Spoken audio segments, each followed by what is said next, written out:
teman-teman, sebelum kita memulai ibadah ini, mari kita berdoa terlebih dahulu. Tuhan, terima kasih agar Engkau memberkati kami supaya bisa sekolah minggu ini diberkati sama Engkau ya Tuhan, lancar selalu, internet tidak ada yang error ya Tuhan. Semua orang yang menjalani sekolah minggu ini bisa sehat selalu dari penyertaan-Mu ya Tuhan. Dalam Yesus kita sudah berdoa ya, amin. Shalom teman-teman, kembali lagi kita akan bersekolah minggu dan kita akan menyanyikan salah satu pujian yang bernama Kudaki-daki.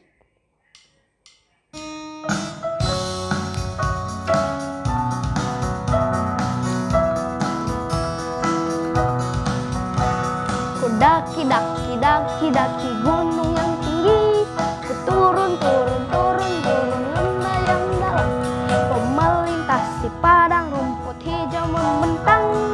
Yesus besertaku, di kiri Kau ada, di kanan Kau ada, di atas dan di bawah Kau ada.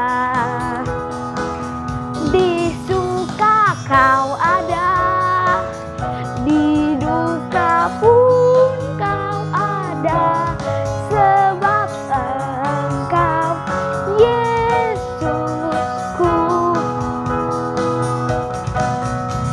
Ku daki gunung yang tinggi, ku turun lembah yang dalam, melintasi padang rumput hijau menang. Yesus besertaku, di kiri Kau ada, di kanan Kau ada, di atas dan di bawah Kau ada. Di suka Kau ada, di duka pun Kau ada, sebab Engkau Yesusku. Sebab Engkau Yesusku.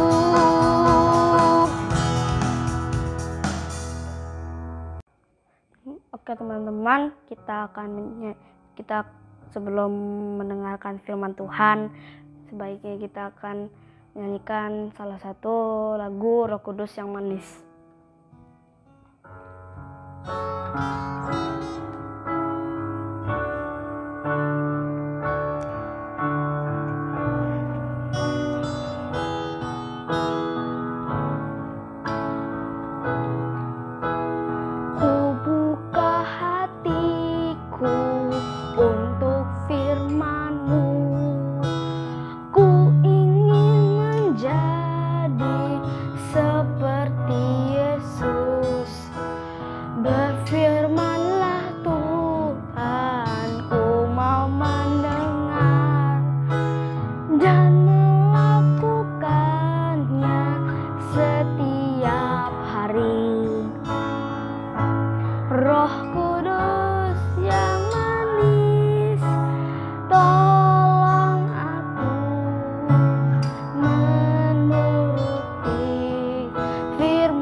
Salam, puji nama Tuhan. Kita bertemu kembali dalam sekolah minggu, khususnya kelas besar ya. Sebelum kita mendengarkan firman Tuhan, mari kita berdoa. Terima kasih Tuhan buat kasih karunia-Mu. Terpujilah Tuhan, Allah yang bertahta di kerajaan surga, dikuduskan, dimuliakanlah nama-Mu. Terima kasih buat hari ini Bapak, kami dapat mendengarkan firman Tuhan, dan kembali kami anak-anak sekolah minggu untuk mendengarkan akan kebenaran firman Tuhan. Oleh karena itu Bapak, kami bermohon bukakanlah hati kami, pikiran kami, dan biarlah hati pikiran kami ini untuk konsentrasi mendengarkan firman Tuhan, dan urapi hamba-Mu yang akan menyampaikan firman Tuhan, urapi juga anak-anak sekolah minggu yang mendengarkan firman Tuhan. Terima kasih Tuhan Yesus, haleluya, amin. Adik-adik, kita bertemu kembali dalam sekolah minggu, walaupun melalui YouTube ya. Kita tidak bisa bertemu karena situasi dan kondisi saat ini, Corona masih merajalela. Adik-adik, kita akan mendengarkan firman Tuhan yang kita ambil di dalam Kisah Rasul 11 ayat 19 sampai 26. Ya, kita ulangi. Kisah Para Rasul 11 ayat 19 sampai 26. Kita baca bersama ya. Barnabas dan Saulus. Sementara itu banyak saudara-saudara telah tersebar karena penganiayaan yang timbul sesudah Stefanus dihukum mati. Mereka tersebar sampai ke Fenisia, Siprus, dan Antioquia, namun mereka memberitakan Injil kepada orang Yahudi saja. Akan tetapi di antara mereka ada beberapa orang Siprus dan orang Kirene yang tiba di Antioquia dan berkata-kata juga kepada orang-orang Yunani dan memberitakan Injil bahwa Yesus adalah Tuhan. Dan tangan Tuhan menyertai mereka, dan sejumlah besar orang menjadi percaya dan berbalik kepada Tuhan. Maka sampailah kabar tentang mereka itu kepada jemaat di Yerusalem. Lalu jemaat itu mengutus Barnabas ke Antioquia. Setelah Barnabas datang dan melihat kasih karunia Allah, bersukacitalah ia. Ia menasihati mereka supaya mereka semua tetap setia kepada Tuhan. Karena Barnabas adalah orang baik, penuh dengan Roh Kudus dan iman, sejumlah orang dibawa kepada Tuhan. Lalu pergilah Barnabas ke Tarsus untuk mencari Saulus, dan setelah bertemu dengan dia, ia membawanya ke Antioquia. Kita baca ayat 26. Mereka tinggal bersama-sama dengan jemaat itu 1 tahun lamanya, sambil mengajar banyak orang di Antioquia. Di Antioquia lah murid-murid itu untuk pertama kalinya disebut Kristen. Nah, judulnya kita pada saat ini, Paulus dikirim sebagai utusan Injil. Kita tahu bahwa cerita Paulus ini adalah dulunya orang yang tidak suka terhadap pemberitaan Injil, sehingga ikut menganiaya orang-orang percaya. Tetapi Tuhan sudah menangkap Paulus dan mengurapi Paulus menjadi salah satu rasul yang untuk menyebarkan firman Tuhan. Yang dulunya namanya Saulus menjadi Paulus. Ya. Kita tahu tadi di Antioquia. Antioquia ini adalah salah satu kota terbesar dari kota-kota besar oleh kerajaan Romawi, yaitu kota Roma, kota Alexandria, dan kota Antioquia ini adalah salah satu kota yang besar. Kita tahu bahwa di kota besar itu banyak sekali orang-orang yang tidak percaya terhadap Tuhan. Mereka kehidupannya banyak hal-hal yang tidak berkenan di hadapan Tuhan. moralnya tidak baik. Jadi oleh karena itu Saulus dan Barnabas diutus di kota Antiokhia ini. Dan kita tahu bahwa di Antiokhia inilah orang-orang pertama kali menyebut orang Kristen. Kenapa disebut orang Kristen? Nah, orang Kristen di sana disebut sebagai olok-olokan. Nah, sebagai ejekan terhadap orang percaya kepada Tuhan. Nah, kalau orang yang mengikut orang Herodes disebut orang Herodian. Nah, jadi kalau orang yang mengikut Kristus disebut Kristen. Nah, jadi sebenarnya sebutan Kristen ini adalah olok-olokan untuk orang percaya terhadap Yesus. Jadi orang-orang percaya kepada Yesus ini mereka tetap bersukacita untuk memuji Tuhan. Nah, jadi di Antiokhia ini Paulus mengabarkan Injil dan rasul-rasul mengabarkan Injil hanya untuk orang Yahudi saja. Kenapa hanya untuk orang Yahudi?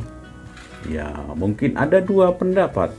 Yang pertama, dalam Matius dikatakan bahwa jangan menyimpang ke kanan dan ke kiri, jangan masuk ke kota Samaria. Itu pemikiran mereka.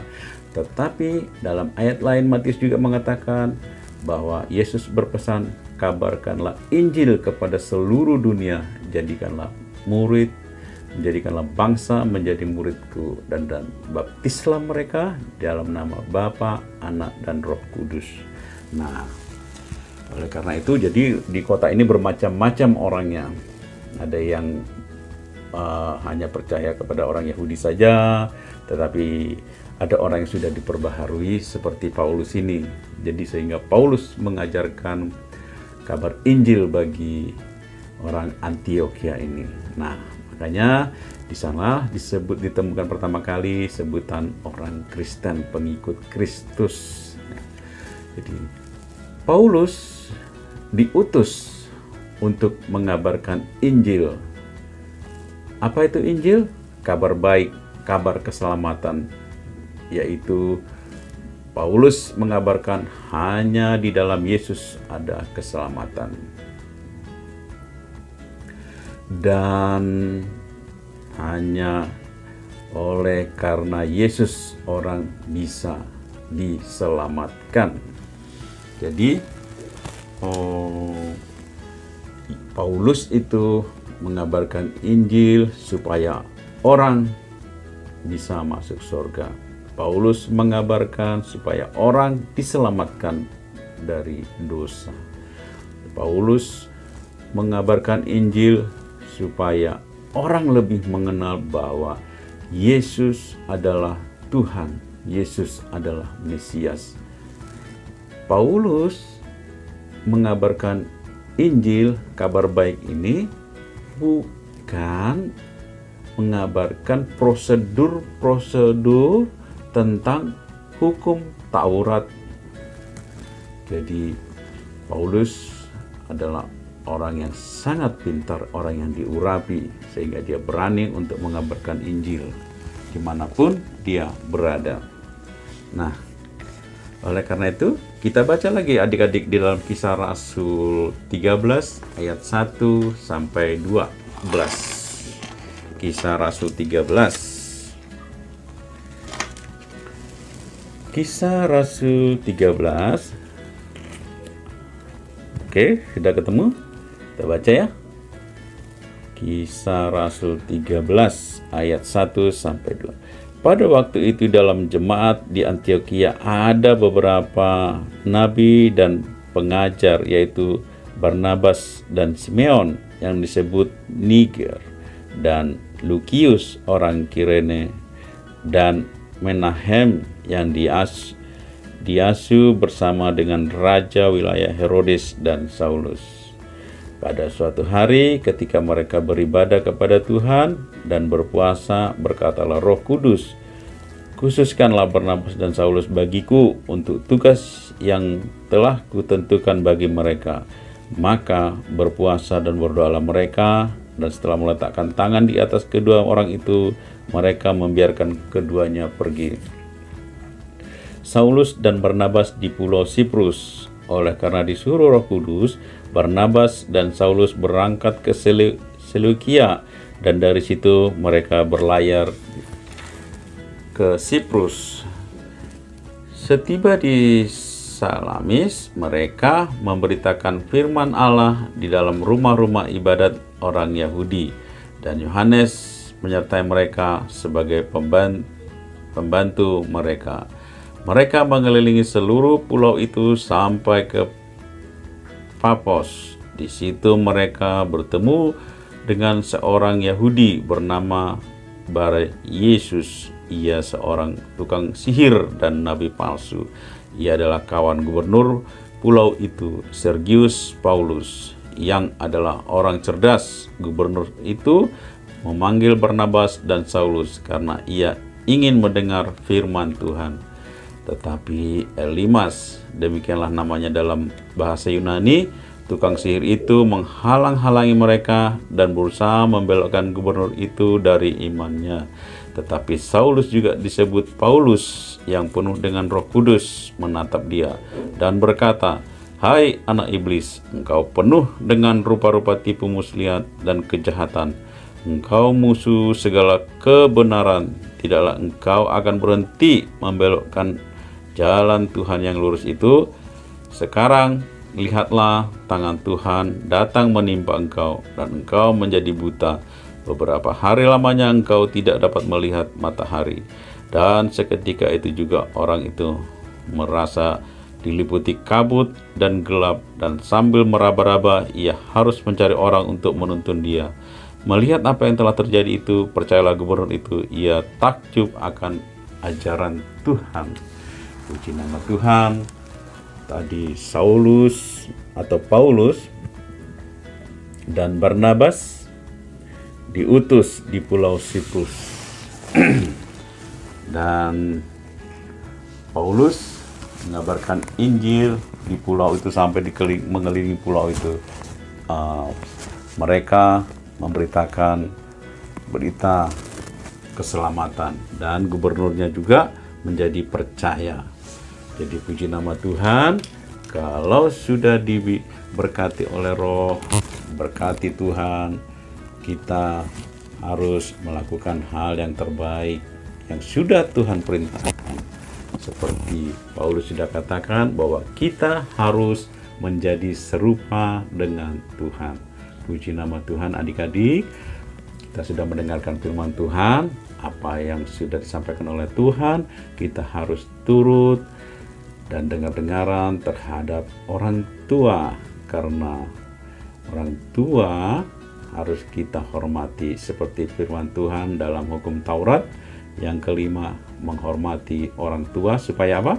Panjang umur dan diberkati Tuhan. Amin firman Tuhan. Mari kita berdoa.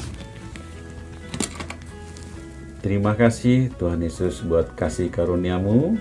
Kami sudah mendengarkan firman Tuhan.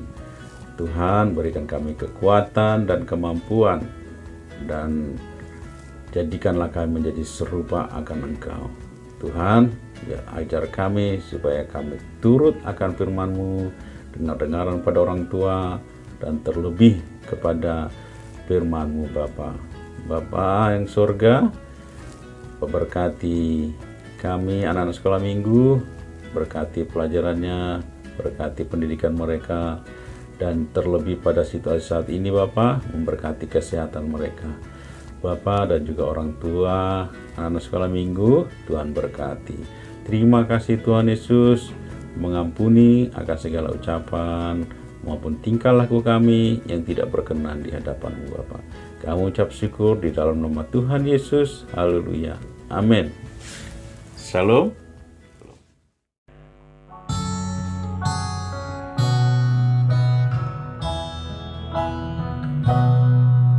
Terima kasih Tuhan untuk kasih setiamu yang ku alami dalam hidup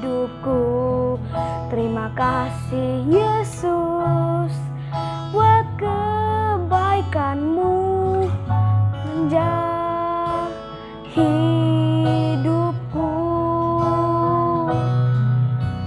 Terima kasih Yesusku buat anugerah yang Kau beri, sebab hari ini Tuhan